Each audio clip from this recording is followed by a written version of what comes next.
Let's be real. We like to think of ourselves as the crowning achievement of evolution, the alpha predators of this planet and the CEOs of this whole life thing. But history has a wickedly ironic sense of humor. Sometimes it throws out storylines that would give any screenwriter a nervous breakdown. Picture this: 1932. While the rest of the world is struggling to keep the lights on during the Great Depression, local farmers discover their biggest enemy isn't taxes or drought.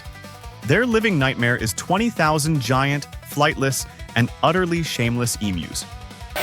These feathered thugs decided that the endless wheat fields were basically their own private all-you-can-eat buffet. And that's where the theater of the absurd begins. Instead of calling in biologists, the government decides to go nuclear.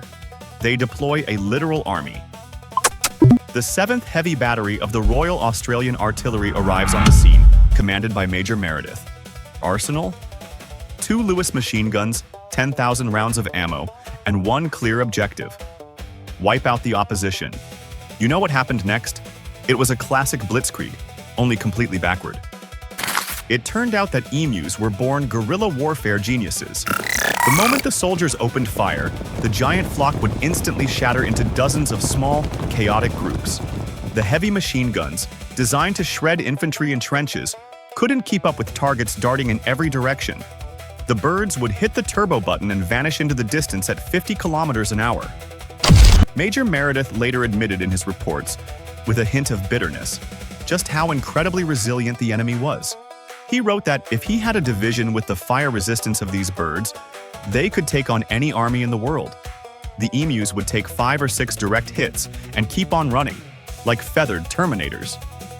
It wasn't just a logistical nightmare. It was a total collapse of human ego. The soldiers tried to pivot by mounting the machine guns on trucks. The idea seemed brilliant until they hit the rough terrain. The bumps were so deep that the gunners couldn't have hit a barn, let alone a maneuvering bird. In the end, after burning through thousands of rounds and bagging only a few hundred birds, the regular army made a humiliating retreat. The emus stayed behind to finish their wheat. The world got its first documented proof that having superior tech doesn't guarantee a win against Mother Nature.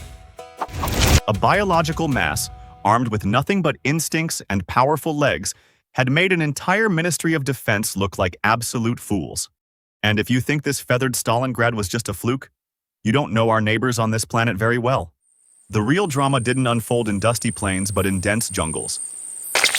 There, our closest evolutionary relatives pulled off something that would make even battle-hardened mercenaries shudder. There were no machine guns in those forests, but there was a primal fury we arrogantly assumed was exclusively human. It was there, in the deep shadows of the trees, that the first true, brutal, and calculated war was born.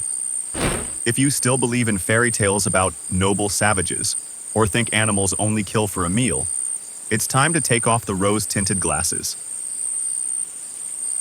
In 1974, at Gombe Stream National Park in Tanzania, an event occurred that rewrote the textbooks on biology and psychology. The famous researcher Jane Goodall had spent years watching the local chimpanzees. She genuinely thought they were the sweetest creatures, the fuzzy hippies of the jungle. But then, the paradise collapsed. The unified Casakila primate community split into 2 warring factions, the Northerners and the Southerners. This wasn't some petty brawl over a ripe banana. This was a full-blown, organized campaign to cleanse the territory. The Great Four-Year Gombe Chimpanzee War. And the scariest part? The methods. Yesterday's drinking buddies weren't just throwing punches. They had moved to full-scale terror. The chimps organized patrols, moved silently through the woods, and set up expertly planned ambushes. They would track down lone neighbors, jump them 5-on-1, pin them to the ground, and methodically beat them to death. Rocks and heavy sticks were the weapons of choice. Goodall watched in horror as former friends, who had spent years gently grooming each other, turned into cold-blooded executioners overnight. A leader quickly emerged among the Northerners, a male named Fig. He proved to be a true dictator and a brilliant tactician, coordinating punitive raids into enemy territory. The result was crushing. The southern group was completely wiped off the map. All the males were killed, and the surviving females were either captured or driven into the unknown. the scientific world was stunned. Until that moment, we'd arrogantly assumed that war was a purely human invention, a side effect of civilization, ideology, and capital. But the Gombe incident proved otherwise. Organized violence, politics, and the struggle for spheres of influence appeared long before we ever moved into caves. The chimps were fighting for resources and simply because their former brothers had suddenly become the enemy. The takeaway is pretty bitter. If our closest biological relatives are capable of systematic genocide without the help of newspapers or religious slogans, then perhaps aggression is just hard-coded into our software. Nature isn't good or evil. It just uses conflict as an efficient tool to redistribute resources. But if monkeys can trigger a local apocalypse within their own species, imagine what happens when an outside force intervenes. What happens when a third party crashes the game and breaks the balance? When humans, accidentally or intentionally, drop living biological weapons into new territories. That's when wars of a completely different scale break.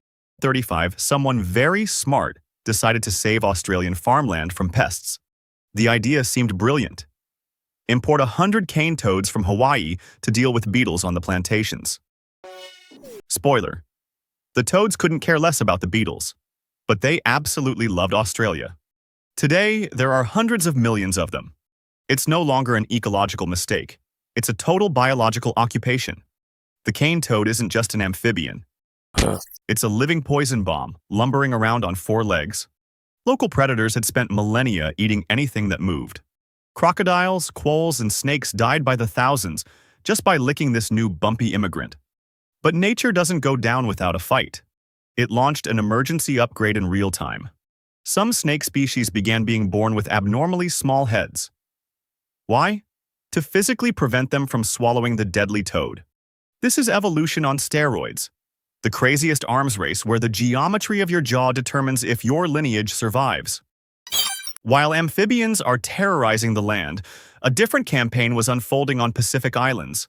The Rat War. Rodents that hopped off merchant ships committed genocide against entire bird species. The birds had no concept of a predator and stared at the whiskered guests with naive curiosity. And that's when man decided to play God a second time, trying to fix the screw-ups of the first. Lord Howe Island saw the largest aerial drop operation in history to clear the territory of rodents. Heavy aviation was deployed. These biological species, once dropped into a foreign sandbox, act like perfect colonizers. They don't respect treaties. They just methodically push out everything else that's alive. The irony is that all these epic battles are provoked by humans. We create the catastrophe, then spend billions to heroically overcome it. But while we're dropping poison on rats and staring in horror at multiplying toads, a completely different war is raging right under our feet. Its scale is beyond human comprehension. The daily casualties are in the billions, and the front line stretches across entire continents. If you thought Napoleon or Hitler had grand visions of world domination, you haven't seen what the guys a few millimeters wide are doing. Their strategy has reached a chilling absolute, where any individuality is completely sacrificed for the efficiency of the death conveyor belt. The real superpower is walking beneath our feet. The Argentine ant. About 100 years ago, these guys started their journey from South America without visas or passports. Today, they've built a global megacolony that makes ancient empires look like a joke. A single genetic code, a single nation. Now, imagine the scale. All over the world, invisible front lines are being drawn right now.